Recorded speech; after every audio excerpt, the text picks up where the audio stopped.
Live from downtown Detroit, Local 4 News First at 4 starts now. A live look downtown Detroit where temps are hitting the 80s today, but will likely be much higher for the fireworks on Monday.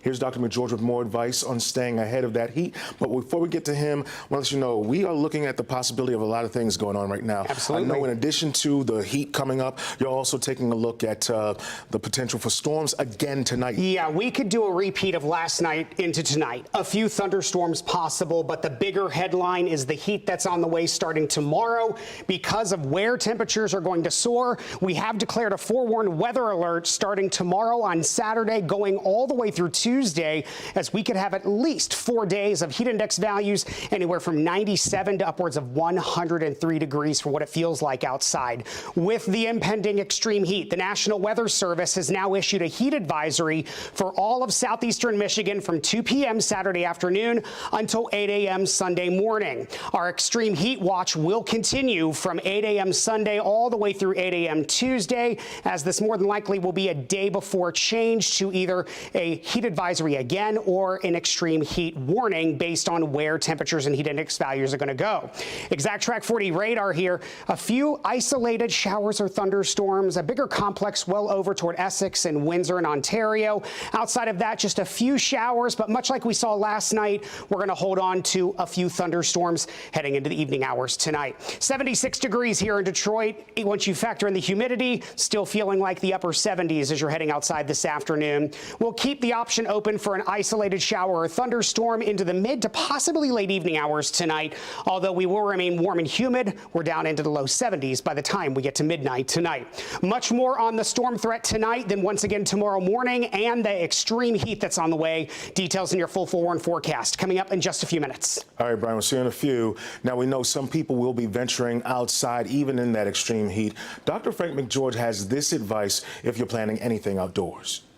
People should really pay attention to the heat index. That is a combination of both the temperature and the humidity. The humidity is especially important because when the humidity is high, we don't cool off as effectively from our sweat, which means we get hotter faster. The heat index over 100 is definitely dangerous. Everyone needs to know their own limits, and if you are on any medications or have any medications that put you at risk, you need to know to just take it easy when it's dangerously hot outside. Be smart and stay cool. Don't put yourself at risk. It's just not worth it. Now, on the other side, I would also say there are people that are not fortunate enough to be able to adjust things like have access to air conditioning or adjust their circumstances. We're talking older people in particular. As a community, we should pay attention and help them to get cooling centers and stay well hydrated. Thanks for that advice, Doc. On Click on Detroit right now, we have a list of locations where you can stay safe and cool in Detroit. Cooling centers are open at recreation centers, and you can also stop in libraries across the city if you need to cool off. And then there's the indoors to think about, keeping your home as cool as possible. Local 4's J. Scott Smith went to an expert who has one simple method to help bring the temps down. All right, so we know it's going to be hot the next few days, like really hot. You've seen it here on Local 4 already.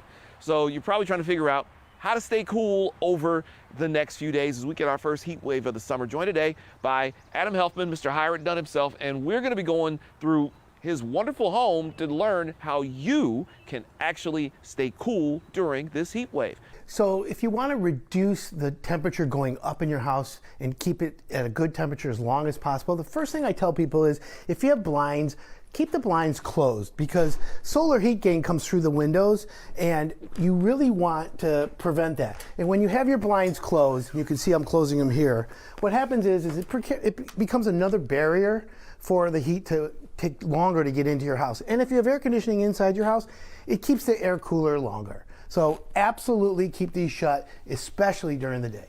And it's one thing my parents tend to do even when at their house. I've noticed that the blinds are turned in, it's pulled down, and it does feel immediately cooler because it almost feels like it's a little bit later in the day and you're not dealing with a lot of that direct sun. Exactly. People like natural light and they like that, but there are some people who would rather keep it dark and keep it that way. But again, for beating the heat when it becomes scorchingly hot outside, this is what I recommend people do.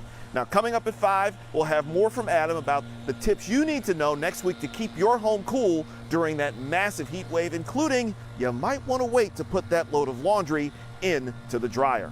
In Bloomfield Hills, I'm J. Scott Smith for Local 4. In other news, we're learning more this afternoon about that man Southgate police say shot two of their officers during a call in an apartment complex last night.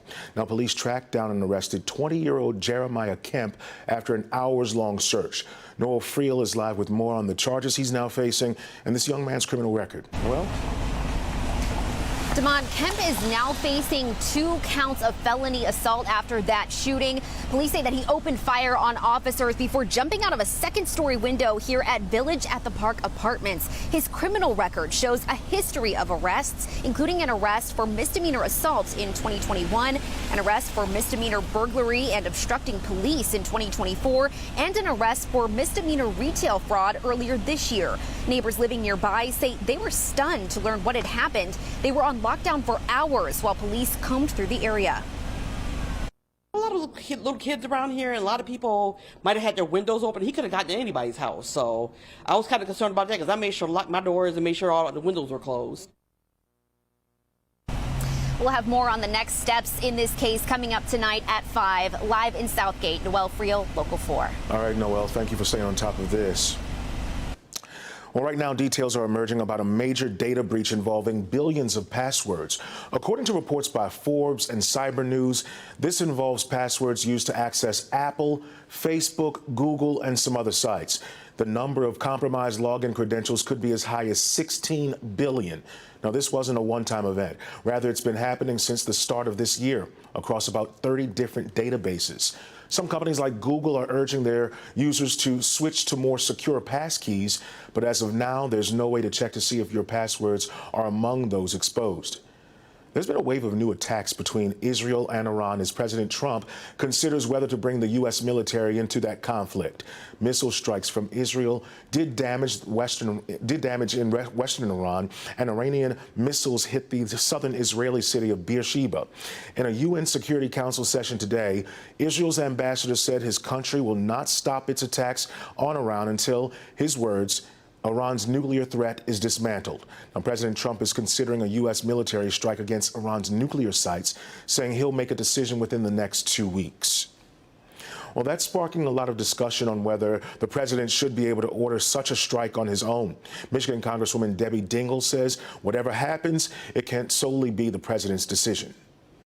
I think that all of us, Republicans and Democrats as Americans, we don't go into war in a partisan way. I would like to remind you of a Republican senator from Michigan decades ago who said that partisan politics should stop at the ocean's edge. We need to see what our intelligence is, but quite frankly, this country does not need another extended war to be engaged or part of something in the Mideast. But we do need to keep ourselves and others safe. So we need to be evaluating the data. They need to be talking to us. And I do believe it is Congress that actually should be declaring wars. All right, so there's a resolution in the House right now that would block U.S. involvement in the Israel-Iran conflict without approval from Congress. And just in case you're wondering about that Republican senator from Michigan, whom Congresswoman Dingell was referencing, that was Arthur Vandenberg, who served for 23 years and is credited with that famous phrase, "Politics stops at the water's edge."